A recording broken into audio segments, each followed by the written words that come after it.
Abend, liebe Zuschauer. Jetzt kommt eine schöne Gute-Nacht-Geschichte. Sie ist nicht lang, aber schön. Strohhalm, Kohle und Bohne. In einem Dorfe wohnte eine arme alte Frau, die hatte Bohnen vorbereitet und wollte sie kochen.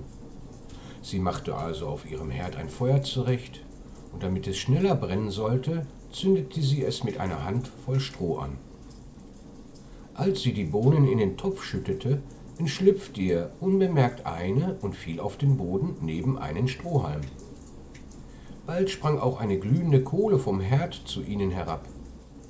Da fing der Strohhalm an und sprach: »Liebe Freunde, wo kommt ihr denn her?« Die Kohle antwortete: »Ich bin zu gutem Glück dem Feuer entsprungen, und hätte ich das nicht mit Gewalt durchgesetzt, so wäre mir der Tod gewiss.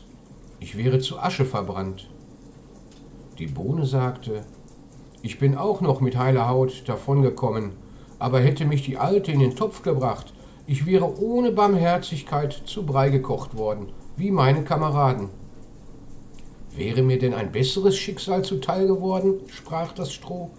»Alle meine Brüder hat die Alte in Feuer und Rauch aufgehen lassen. 60 hat sie auf einmal gepackt und ums Leben gebracht. Glücklicherweise bin ich ihr zwischen den Fingern durchgeschlüpft.« »Was sollen wir aber nun anfangen?« sprach die Kohle.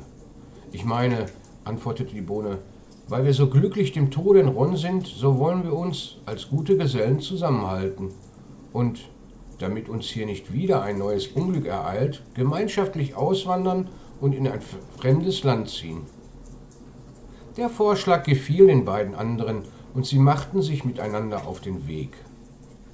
Bald aber kamen sie an einen kleinen Bach, und da keine Brücke oder Steg da war, so wussten sie nicht, wie sie hinüberkommen sollten. Der Strohhalm fand guten Rat und sprach: »Ich will mich quer drüber legen, so könnt ihr auf mir wie auf einer Brücke hinübergehen.« Der Strohhalm streckte sich also von einem Ufer zum anderen, und die Kohle, die von hitziger Natur war, trippelte auch ganz keck auf die neu gebaute Brücke. Als sie aber in der Mitte gekommen war und unter sich das Wasser rauschen hörte, ward ihr doch Angst. Sie blieb stehen und getraute sich nicht weiter. Der Strohhalm aber fing an zu brennen, zerbrach in 2 Stücke und fiel in den Bach. Die Kohle stürzte ab, sie zischte, als sie ins Wasser kam, und gab den Geist auf. Die Bohne, die vorsichtigerweise noch auf dem Ufer zurückgeblieben war, musste über die Geschichte lachen.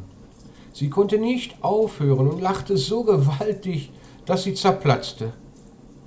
Nun war es ebenfalls beinahe um sie geschehen, wenn nicht zum guten Glück ein Schneider, der auf der Wanderschaft war, sich an dem Bach ausgeruht hätte.